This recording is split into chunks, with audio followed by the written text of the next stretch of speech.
మాధవలత గారు ఇందాక అన్నారు, నేను ఎవరికి భయపడను, ఎందాకైనా వెళ్తా ఉన్నా అని. అంటే ఈ విషయంలో ఎక్కడికైనా ఇంకా తేల్చుకుందామని సిద్ధమయ్యారా? నేను అట్లాంటి ఏమి అనుకోనండి. బేసిక్ గా నాకు అట్లాంటి థాట్ ప్రాసెస్లు ఏమీ ఉండవు. ఆయన ఏదో నన్ను బీజేపీకి అంటగట్టి ఇదొకటి చేశారు. అసలు బీజేపీకి దానికి సంబంధం ఏంటి? బీజేపీలో ఒక మహిళను దించారు, ఇట్లాంటి గలీజ్ మాటలన్నీ మాట్లాడుతున్నారు. మేబీ మీరు కూడా భయపడి ఉండొచ్చేమో వాళ్ళ రౌడీ రాజకీయాలకి. నేను ఎవరికి భయపడినండి, ఎందుకంటే అసలు నాకు ఇక్కడ పార్టీతో సంబంధమే లేదు. సరే, ఇప్పుడు పొద్దు నుంచి ఏదో రచ్చ జరుగుతుందంట, పోనీ మా పార్టీ ఏమన్నా స్పందించిందా? మా పార్టీ స్పందించదు, ఏ రకంగానూ స్పందించదు. ఫోర్త్ జెండర్ కాదు కదా, ఫిఫ్త్ జెండర్ ఏదన్నా ఉంటే మా పార్టీ వాళ్ళు ఆ ఫిఫ్త్ జెండర్ లాగా సిక్స్త్ జెండర్ లాగానే పడి ఉంటారు. వాళ్ళ ఆడపిల్ల మీద ఏం జరిగినా మా పార్టీ అమ్మాయి అని చెప్పేసి ముందుకొచ్చి ఎవ్వడు ఏమి చేయడు. ఏదో ఒక్క బీజేపీ ఆయన ఆంధ్ర నుంచి మాట్లాడినట్లు విన్నానండి, ఆయన పేరు చూడలేదు నేను, క్షమించాలి. అదర్ దాన్ దట్ ఆంధ్ర గానీ తెలంగాణ గానీ అయ్యో మా పార్టీలో అమ్మాయికి అన్యాయం జరిగిపోతుంది, అయ్యో మా పార్టీలో అమ్మాయిని ఇంత మాట్లాడుతున్నారని ఏ ఒక్క మగ పురుషుడు బయటకు వచ్చి మాట్లాడండి. కాబట్టి అసలు పార్టీకి ఆయన లింక్ పెట్టడం అన్నది చాలా చండాలమైన విషయం. అంటే ఈ విషయంలో పార్టీ స్పందించాలి అని కోరుకుంటున్నారా మీరు? పార్టీ సంబంధం లేదని మీరే అంటున్నారు, బట్ పార్టీ స్పందించాలని మీరే అంటున్నారు.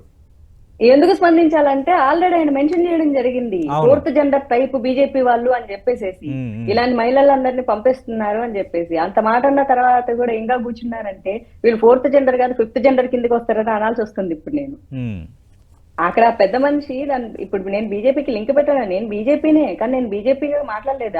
ఆమె నేను ఎప్పుడు సోషల్ యాక్టివిస్ట్ లానే మాట్లాడుతుంటాను.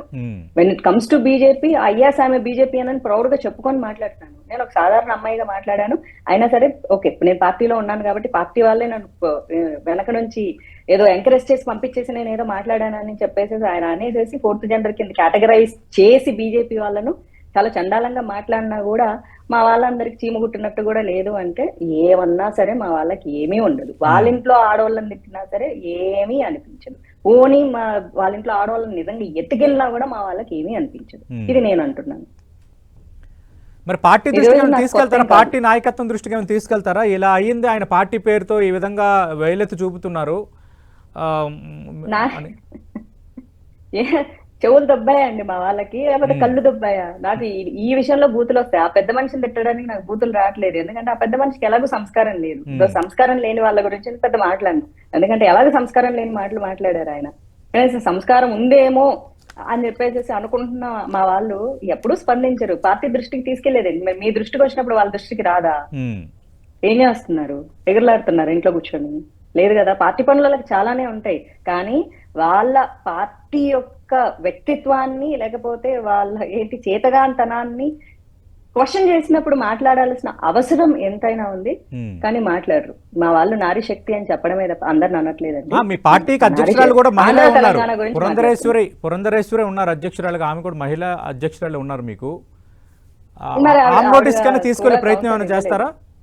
నేను ఎవరి నోటీస్ కి తీసుకెళ్ళానండి. I'm very clear on that. ఎందుకు అంటే నేను నాకు ఇప్పుడు నేను మీడియా ముందుకి రాని పర్సన్ అనుకోండి, నేను అప్పుడు పర్సనల్ గా వెళ్ళి ఎవరి నోటీస్ కన్నా తీసుకొని రావాలి. ఇంతమంది ప్రజల నోటీస్ కే వచ్చినప్పుడు, మీడియా నోటీస్ కే వచ్చినప్పుడు మళ్ళీ నేను ఒక పత్రం పట్టుకెళ్ళి మీరు నన్ను నోటీస్ చేయండి అని అడుకోవాల్సిన అవసరం లేదు కదా. ఎవరు అవునన్నా కాదన్నా నేను పబ్లిక్ ఫిగర్, అందుకే మీరు నన్ను ఇప్పుడు పిలిచి మాట్లాడుతున్నారు. మళ్ళీ ప్రత్యేకమైన నోటీసులు తీసుకెళ్లడం ఎందుకు? నేను పబ్లిక్ గా ఉన్నానని కదా ఆ పెద్ద మనిషి పెద్ద పెద్ద మాటలు మాట్లాడారు.